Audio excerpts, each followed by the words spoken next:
지존하신 여호와의 이름을 찬양하리로다. 아멘. 오늘 새벽에도 하나님의 은혜와 평강이 넘치시기를 주님의 이름으로 축원합니다. 어제 우리가 살펴본 시편 6편은 다윗이 자신의 죄로 인해 겪는 고통에 대해서 기도하는 것을 봤습니다. 오늘 7편은 6편과는 조금 다르게 다윗이 자신의 죄가 아니라 대적이라고 불리우는 이들의 죄로 인해서 겪는 고통에 대해 기도하는 것을 보여주고 있습니다. 먼저 내용을 살피기에 앞서서 표제를 보면 어떻게 써 있습니까? 베냐민인 구시의 말에 따라 여호와께 드린 노래, 이렇게 써 있습니다.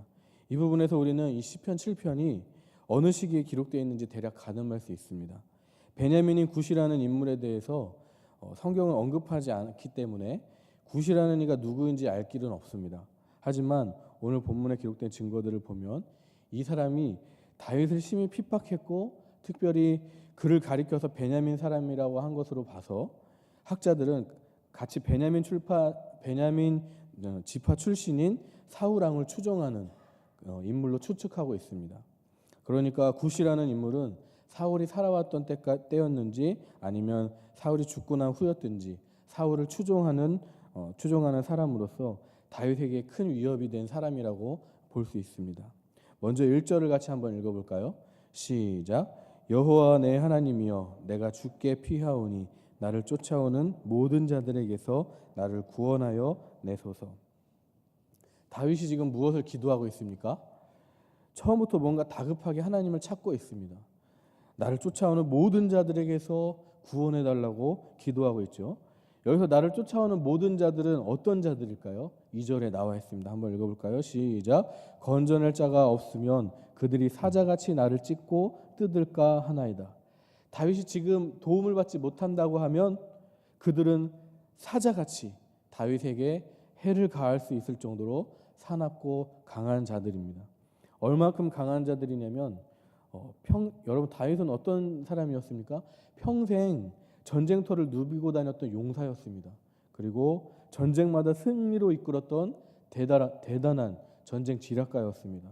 그런데 그런 다윗이 위협을 느낄 정도였다니, 정말 하나님이 도와주시지 않는다면 반드시 자기는 해를 입을 것이라고 여길 정도로 강한 자들이라는 것입니다. 그러니까 다윗의 다급한 상황은 어떤 상황이죠? 자신의 힘으로는 감당할 수 없는 매우 어려운 상황이라는 것입니다. 내 힘으로는 아무것도 할 수 없는 한계 상황에 직면하고 있는 것입니다. 그런 힘든 상황 속에서 제일 먼저 다윗은 무엇을 하고 있습니까? 지금 기도하고 있는 것이죠. 무슨 뜻입니까? 다른 것으로 소망을 찾으려고 하는 것이 아니라는 뜻입니다. 내가 하는 전략으로 소망을 찾거나 내가 하는 인맥으로 소망을 찾거나 그 외의 세상에서 동원할 수 있는 모든 수단과 방법을 통해서 소망을 찾는 것이 아니라는 말입니다. 오직 하나님께만 소망을 두면서 그 문제를 해결해 달라고 지금 매달리고 있습니다. 오직 하나님의 보호와 구원만을 요청하고 있는 것입니다. 어떻게 기도하고 있습니까? 여호와 내 하나님이여, 내가 주께 피하오니. 여기서 내 하나님이라는 말은 박유선 목사님 이렇게 주석하셨습니다. 내 하나님이란 어귀에서 내라고 하는 말은 귀하다. 이것은 하나님을 멀리 떠나서 섬기는 자의 말이 아니고 그와 자기와 가까운 관계에서 부르짖는 것이기 때문이다. 오늘도 우리가 기도할 때 이러한 믿음이 있어야 될 줄 믿습니다. 어떤 믿음입니까? 지금 내 기도를 들으시는 하나님이 멀리 계신 분이 아니라 그 누구보다도 나와 가장 가까운 분이다. 내 하나님.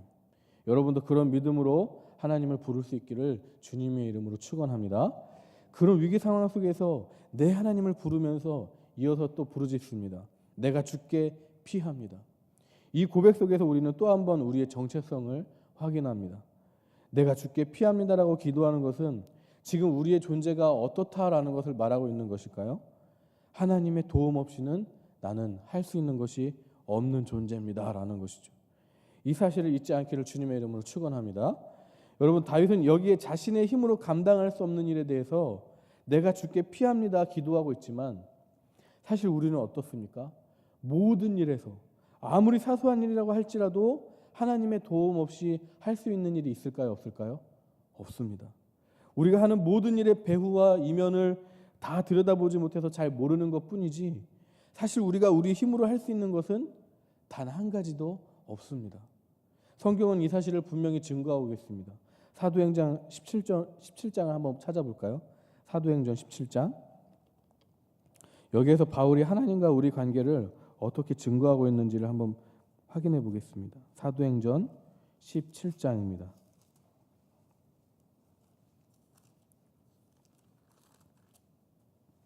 사도행전 17장 25절, 신약성경 218면에 있습니다. 17장 25절 함께 읽어볼까요? 시작. 또 무엇이 부족한 것처럼 사람의 손으로 섬김을 받으시는 것이 아니니 이는 만민에게 생명과 호흡과 만물을 친히 주시는 이심이라. 우리가 호흡하며 살아가는 것조차도 우리 힘이 아니라고 증거하고 있습니다. 여러분 믿으십니까? 26절을 이어서 읽어볼까요? 시작. 인류의 모든 족속을 한 혈통으로 만드사 온 땅에 살게 하시고 그들의 연대를 정하시며 거주의 경계를 한정하셨으니. 우리가 20세기 시대에 한국에서, 특별히 노원 중계동에서 살아가는 것조차 하나님이 정하지 않으시면 우리의 힘으로 이 자리에 있을 수 없다는 것입니다. 계속해서 27절과 28절을 읽어보겠습니다. 시작. 이는 사람으로 혹 하나님을 더듬어 찾아 발견하게 하려 하심이로되 그는 우리 각 사람에게서 멀리 계시지 아니하도다. 우리가 그를 힘입어 살며 기동하며 존재하느니라. 너희 시인 중 어떤 사람들의 말과 같이 우리가 그의 소생이라 하니. 우리는 오직 하나님을 기동하며 살아가는 존재다. 하나님을 힘입어 움직이며 존재할 뿐이라는 것입니다. 여러분, 우리는 사소한 일부터 시작해서 또 모든 큰 일에 이르기까지 우리 자신을 하나님께 맡기며 살아갈 수밖에 없습니다. 바로 이 진리가 험난한 세상 속에서 감당할 수 없는 이들 앞에서 내가 사는 유일한 길이고 방법이라는 것입니다. 오늘도 이 믿음 가지고 우리 하나님께 피하는 복된 여러분이 되시기를 주님의 이름으로 축원합니다. 다윗은 그렇게 기도하면서 또 무엇을 하나님께 말하고 있습니까? 3절과 5절인데 요약하면 이렇게 말하고 있는 것입니다. 하나님, 내 손에 죄악이 있거든 내 원수가 나를 멸하도록 내버려 두십시오. 이것이 3절에서 5절을 요약한 말이죠. 근데 우리는 다윗이 자신의 무죄함에 대해서 기도하는 이 모습이 하나님 나는 죄를 짓지 않았어요처럼 보이는 이 기도가 잘 이해가 가지 않습니다.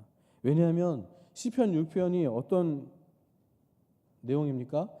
물론 7편과 시간별 순으로 이어지는 역사가 아니더라도 우리는 시편 6편에서 무엇을 확인했냐면 다윗이 자신의 죄악 때문에 괴로워하고 고통스러워하는 모습을 봤습니다. 그 모습을 보면서 우리가 확인한 건 무엇입니까? 다윗과 같은 경건한 자도 죄로부터 자유로울 수 없구나. 그러면서 인간은 다 연약한 존재구나. 완벽한 의인은 없구나라는 것을 확인했습니다. 근데 그런 다윗이 지금 뭐라고 고백하고 있습니까? 내 손에 죄악이 있거든 나를 멸하여 달라. 이렇게 자신 있게 기도하고 있는 것처럼 보입니다. 여러분 이게 무슨 뜻일까요? 3절을 보시면 하나님이 내가 이런 일을 행하였거나 하면서 그 뒤에 이런 일이란 게 어떤 것인지를 설명하고 있는 것입니다. 4절에 화친한 자를 악으로 갚았거나 내 대적자에게서 까닭없이 빼앗았거든. 그러니까 이런 뜻입니다. 하나님 지금 나를 대적하는 이들 중에 화친한 자에게 나는 악으로 갚지 않았습니다. 내 대적들이 있지만 저들에게 나는 아무런 까닭 없이 공격하지 않았습니다. 그런데 화친했다고 여긴 저들이 나에게 악을 행합니다. 저 대적자들이 까닭 없이 나를 치고 있는 상황입니다.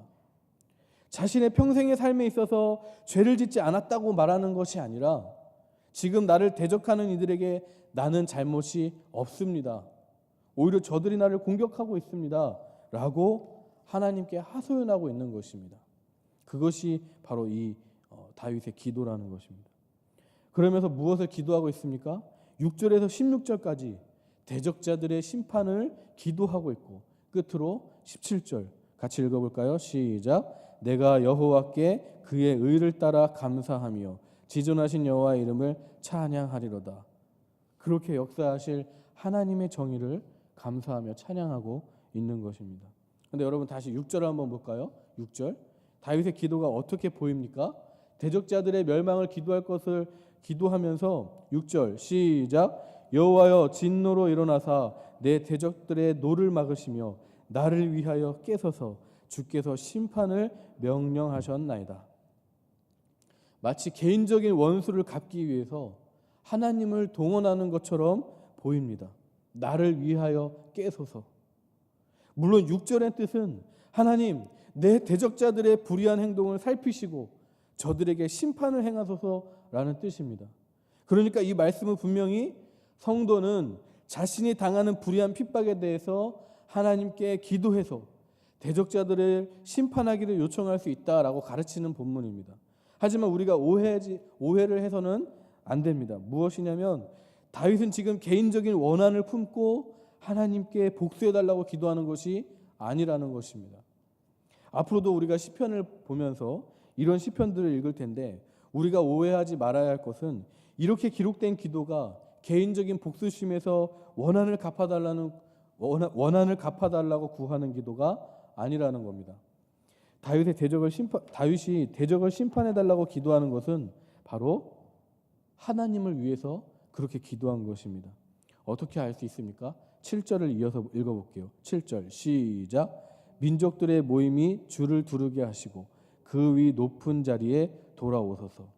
무슨 뜻이냐면 민족들의 모임에 주를 두르게 하시고 세계 모든 민족들 위에 다스리시는 통치자로 돌아와 앉아 주시옵소서라는 뜻입니다.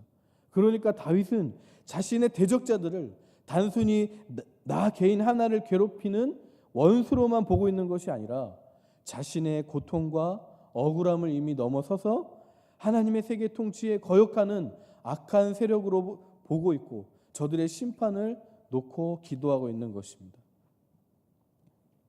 다윗이 기도하는 그 시야가 아주 넓게 열린 모습을 우리는 보는 것입니다. 하나님의 통치 안에 거하고 있는 다윗의 모습을 지금 그의 기도를 통해서 확인하고 있는 것입니다.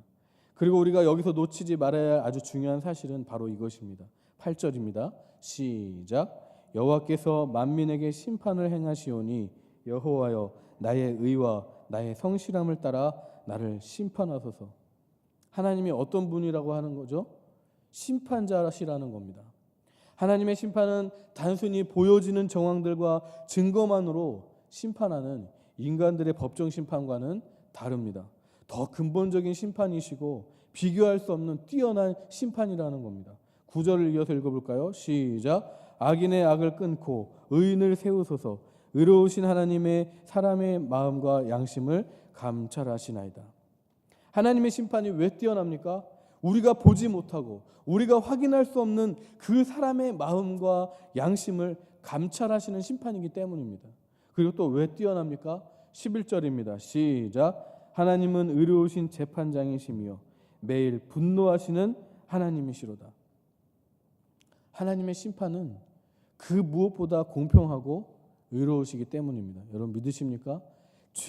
죄에 대해서 모른 채 하지 않으시고 죄에 대해서 분노하시기 때문입니다. 여러분 지금 여러분들 앞에 대적자들이라고 일컫는 대적자들이라고 여길 만한 사람들이 있습니까? 어떤 사람들이 여러분들을 그렇게 힘들게 하고 또 여러분들에게 감당할 수 없는 아픔들을 주고 있습니까? 사도 바울은 이렇게 말하고 있습니다. 로마서 12장 19절에 내 사랑하는 자들아 너희가 친히 원수를 갚지 말고 하나님의 진노하심에 맡기라. 기록되었으되 원수 갚는 것이 내게 있으니 내가 갚으리라고 주께서 말씀하시니라. 우리의 소망 되시는 하나님께 온전히 맡기실 수 있기를 주님의 이름으로 축원합니다. 하나님이 심판자이십니다. 우리가 심판자가 아닙니다. 하나님께 모든 것을 맡기시고 우리의 원통한 마음과 우리의 한계 상황에 이르렀던 모든 슬픔과 근심들을 주님께만 기도하시고 주님으로 말미암아 위로를 받으실 수 있기를 다시 한번 주님의 이름으로 축원합니다. 말씀을 정리하겠습니다. 그 누구보다도 더 가까이 계시는 내 하나님께 지극히 사소한 것부터 중요한 모든 일에 이르기까지 하나님을 의지하기를 바랍니다.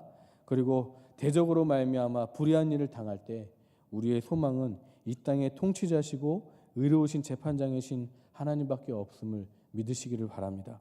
기도하시겠습니다.